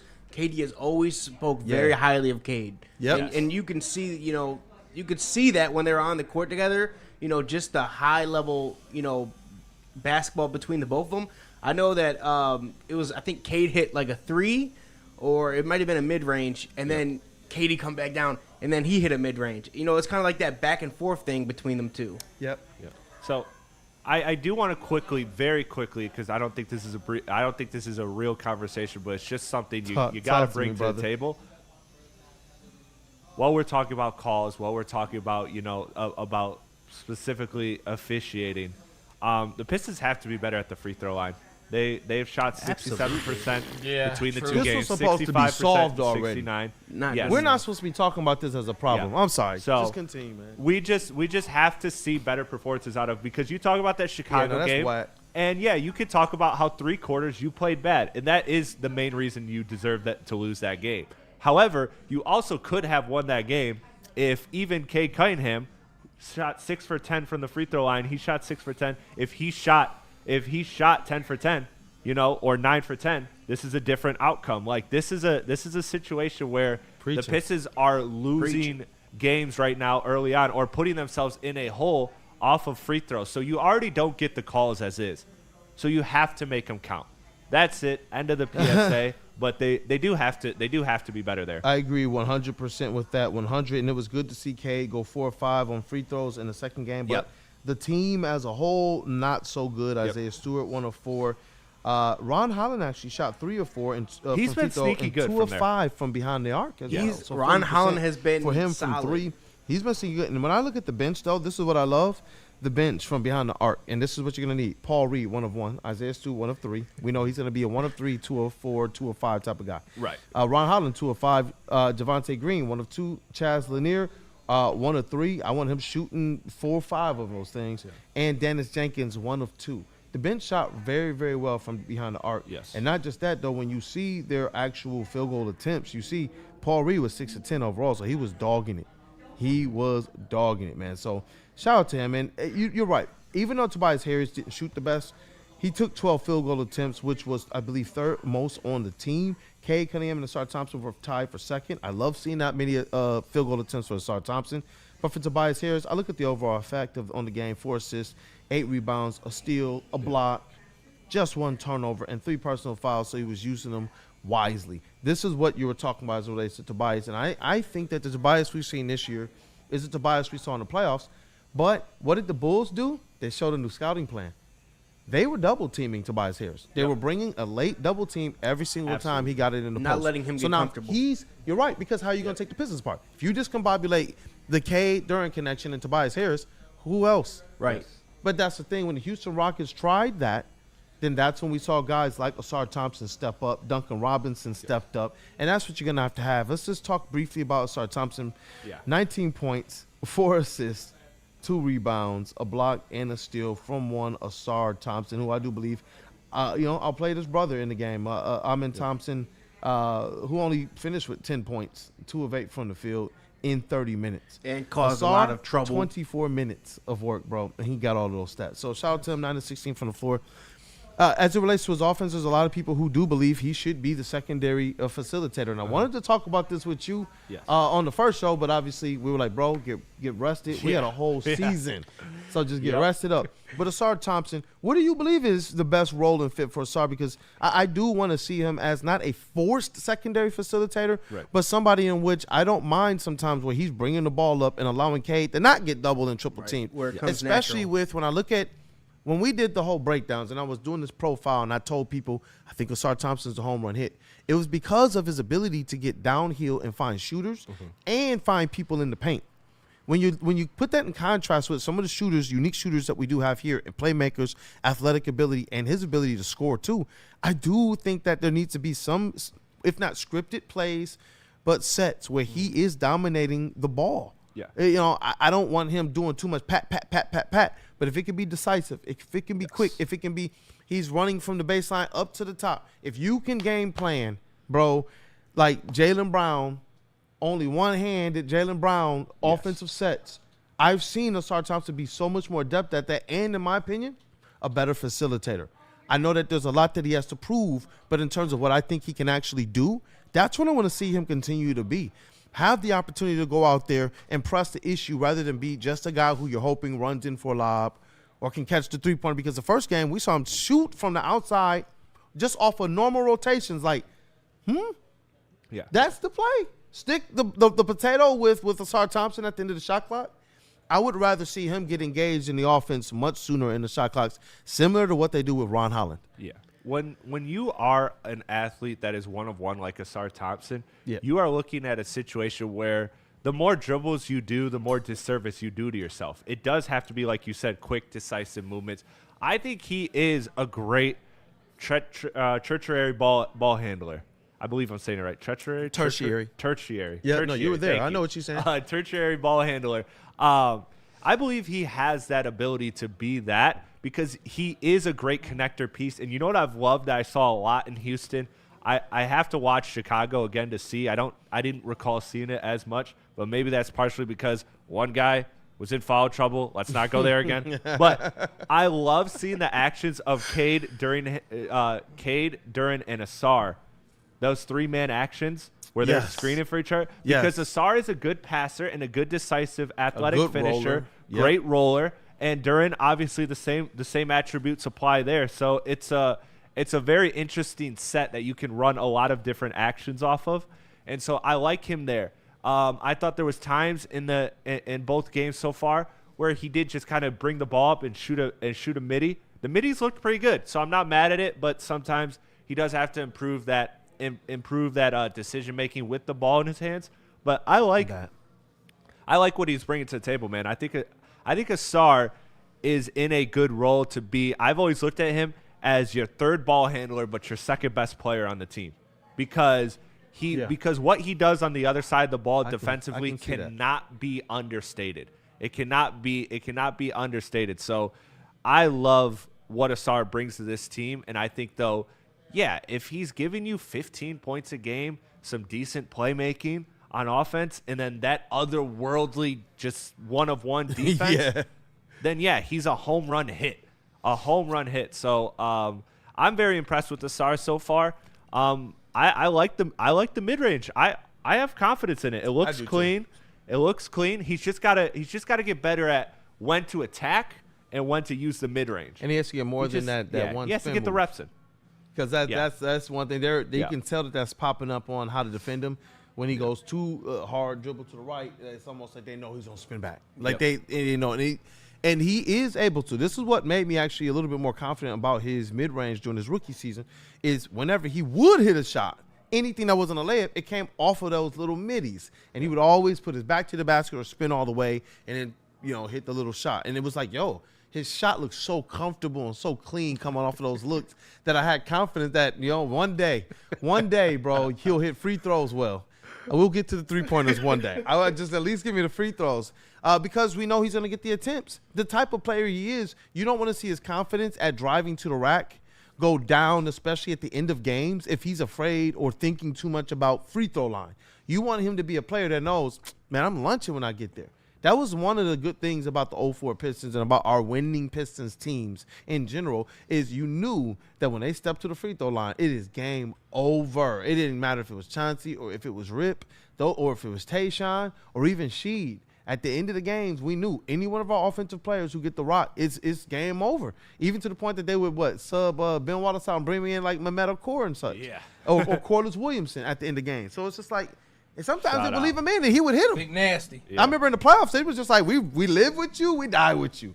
And we were living, so it was like, all right, let's rock. And that's to tie it back to your point of what the Pistons need to do to control what they can control. Yes. The free throws is one of those things. Your effort defensively, your effort offensively, staying aware and alert, making the extra pass, diving on the floor, and understanding how important it's been for them to turn defense into offense. I agree. These are some of the things that I'm hoping they put on display today, brother. I think they will. Look, I think that the energy that the fans are going to bring with the excitement that you talked about, this is the first season in 15 years where you have real expectations for this franchise. And this is a basketball city. This is a football city. This is a sports city. But they love their hoops. And so I think they're going to come ride for this. And I do think that Jalen Duren understands he needs to be better. I do think that these young guys are going to feed off of the energy. Can you imagine Ron Howard with a home crowd behind him with the amount of energy he's already put in? Give him that boost that you get as a role player at home in front of your fans. And look, they know it, man. Look, the last 3 times they were on their home floor, they lost. The Pistons understand that they need to get a home win because they know that not just me, but there was a lot of people that went to multiple Pistons playoff games and did not see a win. And they talked about it in the season. That was a heartbreaking thing for them. I think they're going to come with a force of energy that you are not ready for, and I'm excited. What up, though, Jeff? I was just agreeing with Chris that I was one of those people that went to that playoff game and was like, oh, what the I went to hell? game 3 and game 6. Yep, we got the content. Yeah, we got the content. It was a lifelong dream come true. Just needed the win. Dog, it was tough too, especially when just one of them. I stepped down to the court from my media seat. We were watching it from court level. I got the video, and I remember my homie Ben Bagley of Pistons PR, as well as some of the Detroit Pistons social media admins they had walked up to. We were all just ground level, fist pumping each other. They're like, all right, all we need to do is get the win now. And literally they came out the timeout, played a good possession, and then Cat hit that 3. And you could tell, man, it was it's over. game over. It was game over. For us, it wasn't that all hope was lost. But it was just you wanted them to get one win so badly because you knew how important it could be. Not that we thought it could be the last one, but they could have, think about how far this series could have gone. That one missed call. Yep. You see what I'm saying? Things like that. Because then Changes you knew everything. this team not just be ahead of schedule, but they could be doing something special because this is a squad that believes in as far as they go and as far as they want to push. That's why they did what they did last year. It was almost as if they were like, all right, enough of the BS. Shout out to JB Bickerstaff for helping them get the stench out and giving them a sure direction to bottle up who they actually are. Because that's what was missing before. It was almost like the blind leading the blind before. And now you got a guy who was coaching against these guys. And one of the first questions I asked him was like, hey, we heard your interview with Richard Jefferson on you can't wait to do different things defensively with Jalen Duren and Isaiah Stewart. But what about Cade Cunningham and Jaden Ivey? You've looked from across the bowl. You've been able to coach against these guys. You've been able to say, bench Jaden Ivey. What? Yeah. And I asked him, I was like, do you got some things from him? He was like, I do. You could tell he was like, yeah. And then he got more into the aspect of, but all these players, this is a good team. And this is early on in the season. We're just like, yeah, this is a good team. We hope that they can win 30 games this year. We hope that can they win? People were wondering, are they going to win more games this year than they had won the previous 2 years combined, which was 31. And then he went out there and he added 30 wins total to their previous one to get 44. We know that they made the playoffs, got a favorable matchup, and now you want to see this team continue to instill hope. I keep telling people I don't care about what the process Sixers did. I remember seeing it and living it in real time and realizing this is not a championship pedigree team. How did I know? Because I lived through seeing championship teams. It's not even just the Pistons, bro. The Red Wings were some winners, and I was old enough to see them win a lot of their championships. Right there. You know what I mean? So it's just you kind of know when a squad got it. You kind of know when a team got it. It doesn't matter how talented or good you are. Some of those teams are just the stepping stones onto the way of the real team winning the championships, and that's what that process team was. The Pistons can't be that. They need to understand you could become that, but the aspect of that identity that we love from them, mixed with being able to control what they can, like free throws, boxing out, rebounding, that's what's going to help this team go the extra mile, because there's not a lot of teams out there who are going to play as hard as we know they can play, especially when you got a guy like Ron Holland out there. So, man, we had a lot of people in here today, man. If you did not get the opportunity to smash that like button, go ahead and smash that like button. I want to just throw it around to everybody get their last thoughts. We're wrapping up. Comments. We're 21 likes away from 100. Come on, there's Come 100. on, man. There's Let's bring the 137 likes up, in buddy. the chat. Come on, let's just spike that up. Let's get to a round number of 100 for the Pistons. You got to pound that smash home like button. opener. Pistons home opener. Come on. And also, let us know in the chat who you're looking for the biggest game. I see Piston Talks in here said he mentioned that the big should have a good game. And that's what I talked about. Tobias, Duren. Yep. I expect a big game from the bigs. Kool Aid, who is your guy you're expecting right now? Jalen Duren. I want to see you go out there and have this effect on the game that we all know that you can. Just physically imposing. We know that he wants to. And there was a time last year when he stepped to the podium after having a string of dominant games. And what did he say? I'm going to be real with y'all. I was BSing, man. I was on some babyish. He stepped to the podium and said that. And we were all like, ooh. We all perked up. Everybody double-checked their devices to make sure that we was recording. You know, we look around the Pistons, PR, like, he just cursed on live TV. Like, you know, it's like, ooh. But that's the Duren that we were like, yo, he figured it out. I want to see that Duren, that reticent Duren who understands. And, you know, while, you know, we just kind of kick around our final thoughts, I also want to bring this to the table, Randall Smalls. Is it wrong for me to want to see Cade, Asar, Holland, Stu, and Duren on the floor together? No, it is not. It's not wrong. It's not wrong. I just we're going back and forth here about it because the downside of it is that you see how effective Cade Cunningham is with a movement shooter like Duncan Robinson. And while Ron Holland is shooting great right now on standalone wide open threes, you don't want to turn him into a movement shooter. Asar, we know, is not a movement shooter. So that lineup, just Isaiah Stewart's threes look nice. I'm glad that the Isaiah Stewart threes are back, by the way. I think that is a great and interesting wrinkle to add to this team. If he misses him, he got to stop. With that lineup, yes, you have the athleticism to run. It just would get very ugly in the half court. So, again, I go back to the stat about Cade Cunningham was the two most assisted field goals Cade Cunningham had last year were Malik Beasley movement threes and it was Jalen Duren lobs. So you need both of them to accentuate the other. So while I like all five of those players individually, and I want to see those five players playing, I don't want to see them playing together that often right now until their skills develop. If Ron Holland becomes a very good three-point shooter, great. If Isaiah Stewart becomes a very good three-point shooter, great. Then it makes more sense. But for now, you do need guys like Tobias. You do need guys like Duncan Robinson, who may not be objectively your third and fourth best player, but you need them because of their specific roles and what J.B. Bickerstaff said, Kool Aid, right? Yeah. Superstars in your own lane. And I think that's what this Piston team needs to do. And that's the easiest thing for a young guy to do. If you tell a young guy, hey, hunker in on these couple things, and then we'll get you the rest of the way. But right now, just master these things. I think they're actually putting the Pistons players and the young players in a great position to succeed by doing that. Because we saw 2 years ago what happened when you just have a bunch of young players play with no organization. And while I do agree with your premise on that lineup in terms of what it needs a lot of the movement threes and players that understand how to relocate, reset, and dive when it's time to dive behind. Like if your defender turns his head when Cade drives, you have to know, am I diving? or am I going back to it or finding a new place to catch and shoot? Right. And that's what I think is the hardest thing for our players. I don't even know if some of these players are used to getting this open, and they're young. Yeah. A lot of these players are coming as what? The number ones from their own teams when they were in college or the G League. Now they're like, what the heck? And then they got the ball wide open. Asar was just like chucking that mug the first game. It was like, whoa.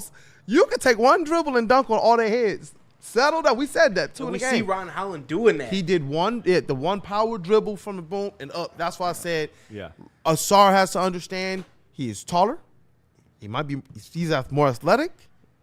And his power dribble to the rim and takeoff is going to be far greater than what Ron Hollins is. And Ron Hollins is already like, I'm putting people on posters. So that's what I'm saying with Asar and Duren in particular. You want both of those guys to know that y'all are the monsters of the league. Whether you're the face of the league or the highest scoring or y'all are the monsters of the league. That's what I want to see. And with this lineup here, Randall, Cade, Asar, Hollins, Stu, and Duren, it is predicated on if Asar can handle the block, because you have some sneaky three-point shooters.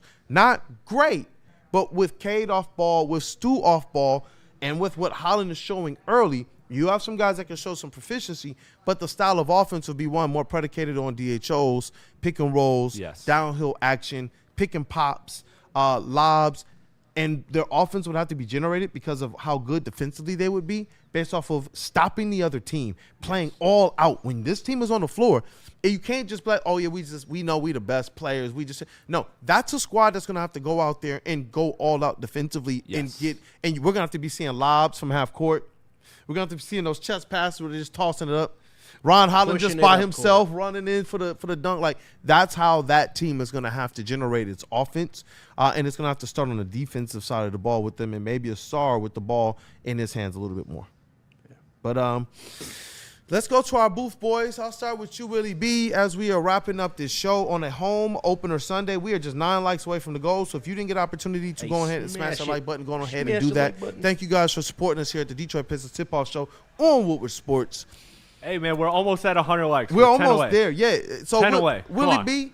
Smash that like button before the way out. Hey, give me your keys to the game. Who you think is going to show out today? What's that final score? I'm with you on that one with Jalen Durham. He has to be consistent. And Amir Thompson, and Rod Holland, if they could put 2 and 2 together on the defensive end, they could shut down Boston. Because Boston, while Jason Tatum is and they got some couple pieces. They still got Jaylen Brown. They still got Derek White.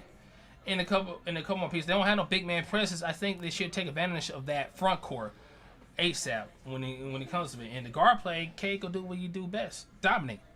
Yeah. Pretty much. Yep. And did you give that final score? I'm going to do 120 to 105. 120 to what? 105. I like that. Yeah, I like that. Be fair with it. What up, though, Jeff? I need your keys to the game. Who is your key player? And give me that final score prediction. My key player for today is going to be Jalen Duren. But it's not just on the offensive side of the ball, because one thing we're going to see the Boston Celtics do is they're going to try to, get into the paint, especially with, Jaylen Brown, and, they have to create their opportunities. And one of the ways that they're going to be able to shoot, the amount of threes that they want to do is they got to get the ball in the paint first.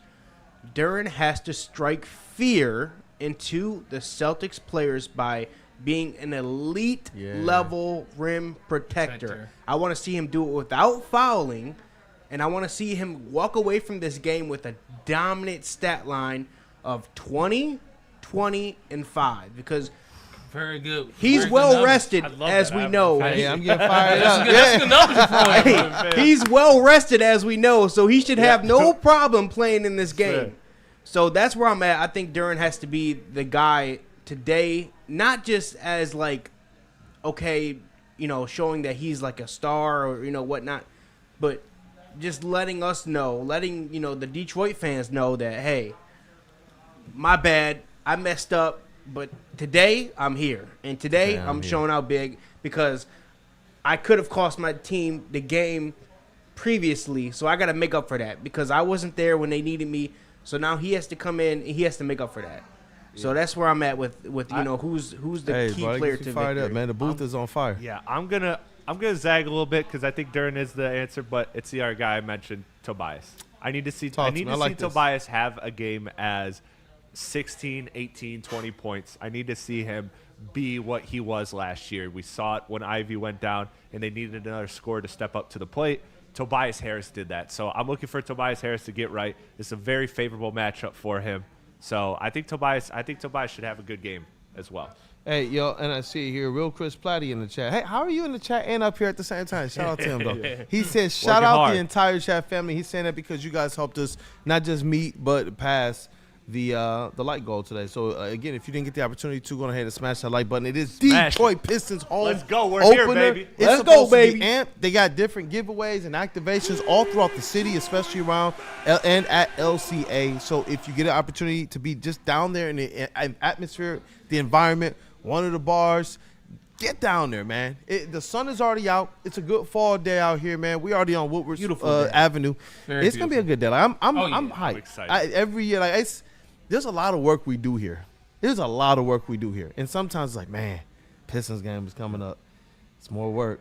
Right now, it just feels like just pure elation. Yeah. Like I'm so pumped This ain't up, work. man. So this is fun. This is fun. And you know what? I know I want Jalen Durden to be the MVP, but just to be different too, let's just see Asar Thompson go out there and string together another good game. Yeah. Let's see him do it. Let's see him do it, because I think that the more support you get for Cade Cunningham, that's when I believe you'll start to see him have those otherworldly numbers, those 31 points per game, consistently 9 to 10 assists per game. And I've seen him really try and get into the get into the paint these first 2 games. I used to think it was more or less what he did to cut down on certain mistakes that could help his scoring go up without affecting the team. But now I'm realizing he is such a player by osmosis. He can go out there and just do what he wants to do. But when you see the best of Cade Cunningham is when his teammates, they don't even have to be stars. They don't even have to be all-stars. But the teammates are doing their job. That's the definition of a true team. We can't be out here talking about the Bad Boys was a true team. We cannot be out here talking about the going to work Pistons. They didn't even have a star. They were just, this is the way we do it, and then believe that it's supposed to all be on Cade Cunningham's shoulders. Right. Does he have to do what he has to do? 100. Is he going to be held to the flame? 100. Where it's going to help him is in what the team's success is. Right. Nobody's going to care about his stats at all. If the team is winning games and if this team can really put up an effort for championships during his tenure, that's what's going to define him. But then just the opposite, and that means that the team has to step up to the plate because we just said the team is going to define him, right? That's what it has to be. He has all the pressure on his shoulders, and it's up to this team to relieve the pressure from Cade Cunningham, and that's by everyone performing to their max ability. That's what it's going to take for this team. Because do you see what the team look like when he's not in there? Man, what? Dude, those Houston minutes, I was just praying for any type of bucket, man. That was crazy. Like, seriously, I'm sitting there like, why am I really stressed about this? Dennis Jenkins hit a 3. I'm like, oh, my God, we're good. We're saved. Yeah. No, Platte was really stressed, dog. I saw the video. He tagged me and everything. I'm like, dog. Yeah. Because it matters. And that's why I'm glad to be able to do this stuff with people like you all here who I know. It's just straight passion. It's straight like I care about the Pistons. I don't care this notion of, oh, are you a fan or not? I don't care. I know that I'm amongst people who literally take their time. They work 2 and 3 jobs and still take their time to study this. Yeah. They literally study it. It'll be on multiple sites. We'll be on all the stats. We'll be looking at other things to get the context so that we can come in and have the best Pistons conversation that we can. I'm grateful for this. This is the first season in which we're my aspect of what I'm doing to cover the team is including a whole lot more of what we're doing right here at the network. Absolutely. With my teammates and my brothers. We are going to do some things to get the table talks back going on multiple platforms. So I'm looking forward to that, man, to be able to I'll have us interact with you all out there in the content creation world. So if there's any content creators in our chat too, any part of our regular family, throw your name in the ring. You guys will be getting some links, and we'll be talking with you guys and discussing Pistons basketball. So any last words, Mr. Platte? Man, it's here. It's here. It's here. Now it's time. It's time to see. It's not. There's nothing else that we're done with the who's going to take what jumps, who's going to do this, who's going to do that. We are now seeing. We are in real-time analysis mode. Basketball is here. Detroit basketball is back, baby. I'm excited. I'm excited. I'm seeing some people. There's some questions. In shout out to raising the sales too. Nice to see a stream where Chris isn't getting cut off and shit on constantly. Shout out to Heavyweights. Those are my guys. That's all right. Those are my guys. Those are my guys. But yeah. Sometimes they do be cutting me off a little bit. They don't be letting me cook like Kool Aid. So I appreciate you, brother. Hey, look, man, I love the perspective. You guys are bringing a lot to the game, and I'm gonna rely on a lot of what you guys are saying to have some perspective from my articles as well. So shout out, man. Shout out to you guys in the chat too. It's always good when we're able to get their perspective too, and they were bringing it. Continue to put your questions in the chat. You know, there's going to be times where we're doing pregame shows, postgame shows, watch parties, and all of the above. You know, obviously today I got to get over to the arena, and you know, shout out to the Lions for having a bye week to allow this to happen today. Yeah, you know, absolutely. Obviously. But let's rock, man. And as ARF9, number 9 in the chat says, shout out to ARF. Detroit basketball. Hey, you guys have a blessed one. Tap in. Let's go Pistons.